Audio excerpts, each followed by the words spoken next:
जय जोहार, नमस्कार। दैनिक छत्तीसगढ़ चैनल देख रहे हैं आप। मैं हूं आपके साथ अभिजीत कुमार और करते हैं आज की खबरों की शुरुआत सबसे पहले बड़ी खबर के साथ। इससे पहले छत्तीसगढ़ से अगर आप और देखना चाहते रोजाना छत्तीसगढ़ के समाचार तो नीचे लाल कलर का सब्सक्राइब बटन दिया है, जिसे दबाकर चैनल को आपको सब्सक्राइब करना है।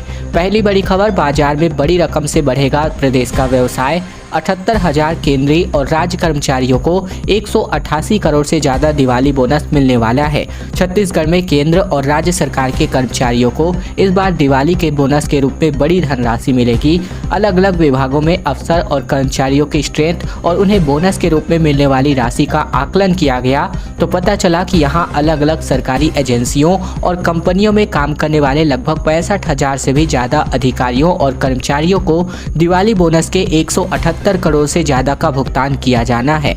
इसके अलावा बिजली कंपनी के 13,000 कर्मचारियों को बोनस के रूप में तकरीबन 10 करोड़ रुपए मिलेंगे। इस तरह प्रदेश के 78,000 से ज्यादा सरकारी कर्मचारियों को बोनस के रूप में 188 करोड़ रुपए मिलने वाले हैं। विशेषज्ञों के अनुसार इस राशि का अधिकांश हिस्सा दिवाली से पहले बाजार में ही पहुंच जाएगा, जिससे बाजार गुलजार रहेंगे। केंद्र और राज्य सरकार के 78,000 से भी ज्यादा कर्मचारियों और अधिकारियों के खाते में इस साल दीपावली से पहले 188 करोड़ रुपए क्रेडिट किए जाएंगे।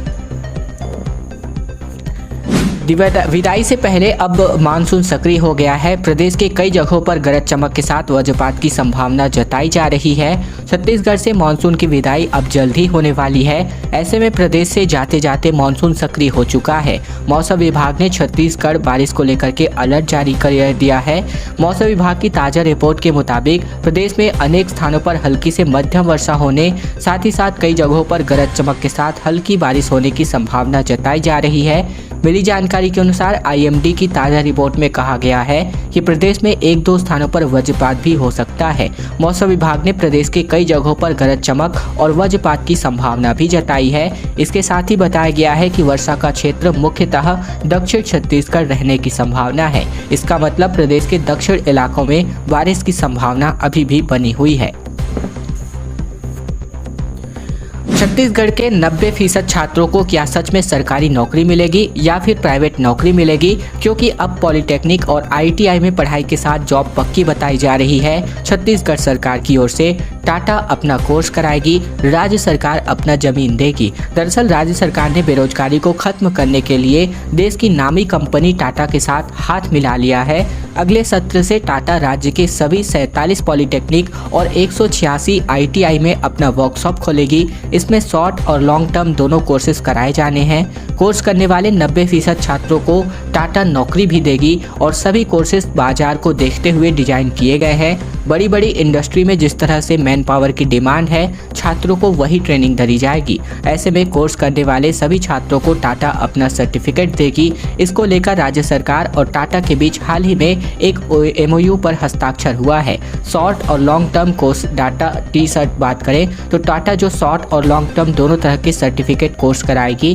जिसमें 3, 4, 5 महीने से लेकर छात्रों को 1 साल तक के कोर्सेज पढ़ने को मिलेंगे। जैसे ही कोर्स कंप्लीट हो जाएंगे वैसे ही आगे की कोर्स में पढ़ाई के लिए दाखिला मिलता जाएगा। पूरे सिलेबस को टाटा के ही एक्सपर्ट्स अलग पैटर्न पर तैयार कर रहे हैं।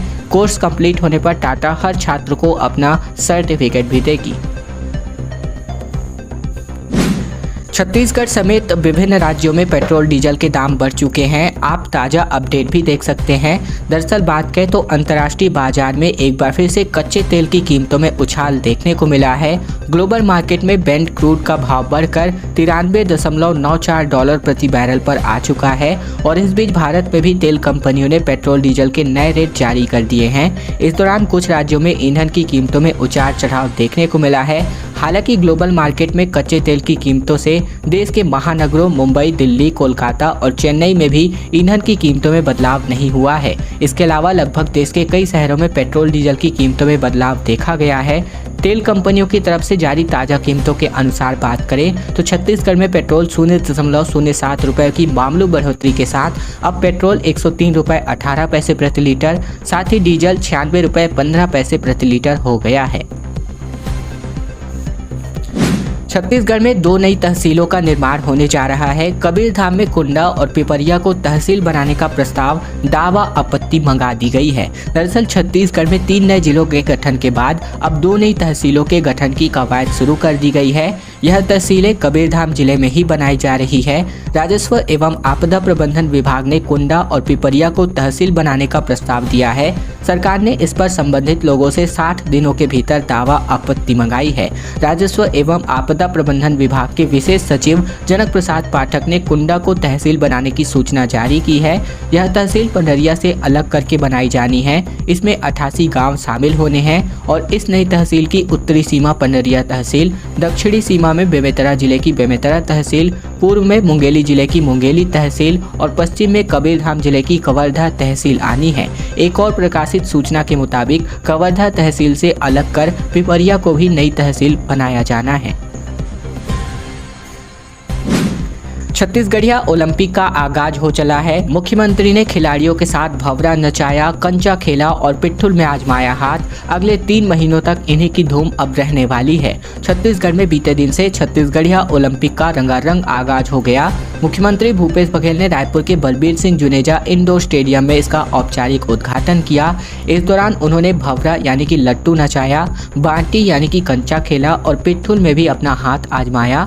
अगले 3 महीने तक छत्तीसगढ़ के विभिन्न स्तरों पर ऐसे ही 14 खेलों की प्रतियोगिताएं चलने वाली हैं। समारोह का उद्घाटन करते हुए मुख्यमंत्री भूपेश बघेल ने कहा कि पहली बार छत्तीसगढ़िया ओलंपिक का आयोजन हो रहा है। इसमें कबड्डी, खो खो, लंगड़ी दौड़, फुगड़ी, साथ ही साथ गिल्ली डंडा, बिल्लस और बाटी भी शामिल है। इसमें आकर्षक इनाम भी घोषित होगा। गांव में हम लोग इसमें भी सभी प्रकार के खेल खेलते रहे हैं। उद्घाटन के बाद मुख्यमंत्री भूपेश बघेल खिलाड़ियों के बीच भी पहुंचे। उनका परिचय लेकर बेहतर खेल के लिए शुभकामनाएं भी दी। छत्तीसगढ़ में भीड़ की बेरहमी जो है निकलकर सामने आ रही है। बच्चा चोरी के महज संदेह में ही 3 साथियों को बुरी तरीके से पीट दिया गया। प्रदेश भाजपा अध्यक्ष का कहना है कि छत्तीसगढ़ में अब कोई सुरक्षित नहीं है। दरअसल छत्तीसगढ़ के दुर्ग जिले में बच्चा चोरी के शक में साधुओं की बेरहमी से पिटाई का मामला सामने आया है। यहाँ भीड़ ने 3 साधुओं को लात, घूंसों और डंडों से इतना मारा कि एक साधु का सिर फट गया, जबकि 2 और साधु बुरी तरीके से घायल हो गए। सभी को इलाज के लिए अस्पताल में भर्ती कराया गया है। साधु भेषधारियों की शिकायत पर पुलिस ने अज्ञात आरोपियों के खिलाफ केस दर्ज कर लिया है। इस घटना का वीडियो भी सामने आया है जो सोशल मीडिया पर काफी तेजी से वायरल हो रहा है। मामला भिलाई 3 थाना क्षेत्र का है। भिलाई 3 थाना प्रभारी मनीष शर्मा के मुताबिक यह घटना बुधवार सुबह 11 से 12 बजे के बीच की है। लेकिन हैरानी की बात यह है कि ये मामला सामने नहीं आया था और पुलिस ने भी केस दर्ज नहीं किया था। गुरुवार को जब इस पिटाई का वीडियो सोशल मीडिया पर वायरल हुआ तब पूरे घटनाक्रम की जानकारी सामने आई। दरअसल पुलिस के मुताबिक चरोदा क्षेत्र में कहीं से 3 साधु आ रहे थे और उसी दौरान किन्हीं ने हल्ला करना शुरू कर दिया था कि ये साधु बच्चा चोरी करते हैं और इसके बाद ही कुछ युवकों ने उन साधुओं को पीटना शुरू कर दिया।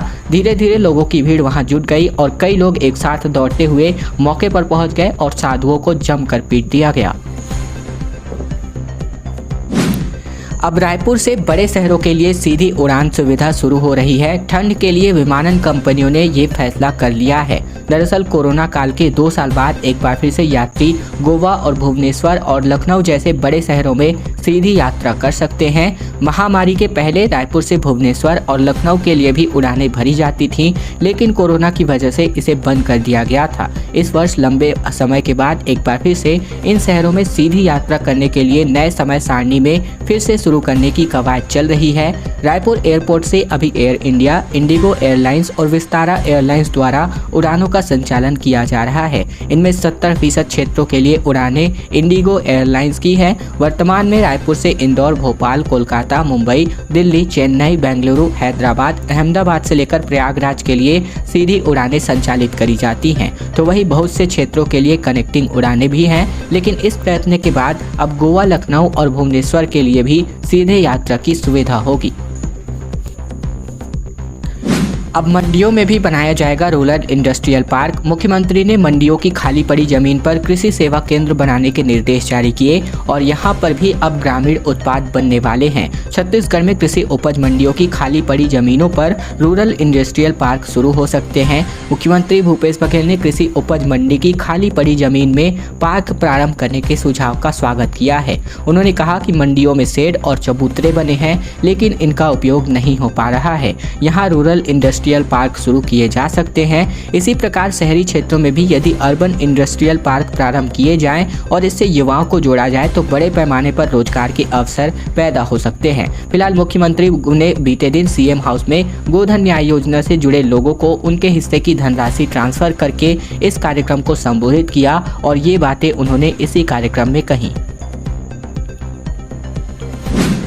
छत्तीसगढ़ की आकर्षी को अब गोल्ड मेडल मिल चुका है। राष्ट्रीय खेलों की बैडमिंटन स्पर्धा की चैंपियन बन चुकी हैं आकर्षी कश्यप। अब हमारी झोली में 2 स्वर्ण सहित 7 पदक हो चुके हैं। गुजरात में चल रहे 36वें राष्ट्रीय खेलों में छत्तीसगढ़ को एक और सोना मिल चुका है। यहाँ के बैडमिंटन खिलाड़ी आकर्षी कश्यप ने विमेन सिंगल्स के फाइनल में महाराष्ट्र की मालविका बंसोड़ को सीधे सेट में हरा दिया। मालविका राष्ट्रीय खेलों में पहली वरीयता प्राप्त खिलाड़ी हैं और इस जीत के साथ राष्ट्रीय खेलों में छत्तीसगढ़ के झोले में 7 मेडल हो गए हैं, जिसमें 2 स्वर्ण पदक भी शामिल हैं। सूरत के दीनदयाल उपाध्याय स्टेडियम में चल रही बैडमिंटन की विमेन सिंगल्स के फाइनल में आकर्षी का मुकाबला छत्तीसगढ़ में ही प्रशिक्षित महाराष्ट्र की मालविका बंसोड़ से हुआ। तकरीबन 44 मिनट के संघर्षपूर्ण मुकाबले को आकर्षी ने 21-8 और 22-20 से जीत लिया। मालविका के खिलाफ आकर्षी का पहला सेट अपेक्षाकृत आसान रहा। भाजपा की खुफिया बैठक संपन्न हुई है, जहां पर मूरत, अमर अग्रवाल और प्रेम प्रकाश को नहीं बुलाया गया। टॉप 25 नेता तय कर रहे हैं चुनावी रणनीति, बदले जाएंगे अब जिलाध्यक्ष। दरअसल भारतीय जनता पार्टी के शीर्ष नेताओं की एक बैठक धमतरी के गंगरेल रिसोर्ट में चल रही है। इस बैठक में राष्ट्रीय सह संगठन मंत्री शिव प्रकाश, क्षेत्रीय संगठन महामंत्री अजय जामवाल, साथ ही प्रदेश संगठन से प्रभारी नितिन नवीन भी शामिल हुए हैं। प्रदेश में आने वाले साल में होने वाले विधानसभा चुनाव को लेकर ये बैठक अहम मानी जा रही है।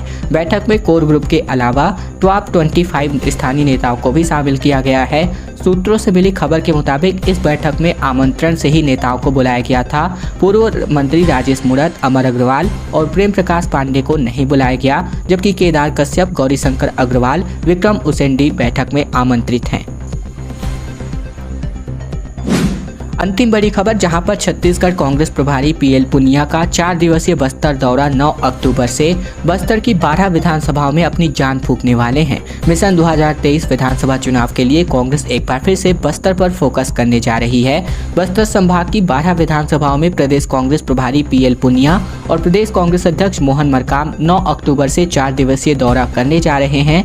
इस दौरान पुनिया सभी विधानसभाओं के पदाधिकारियों और कार्यकर्ताओं की बैठक लेंगे। राज्य सरकार की योजनाओं को आम जन तक पहुंचाने के निर्देश देंगे। वहीं विपक्षी भाजपा की रणनीति को भी बारीकी से जानने के प्रयास करेंगे। बता दें कि बस्तर संभाग की 12 सीटों पर कांग्रेस का कब्जा है।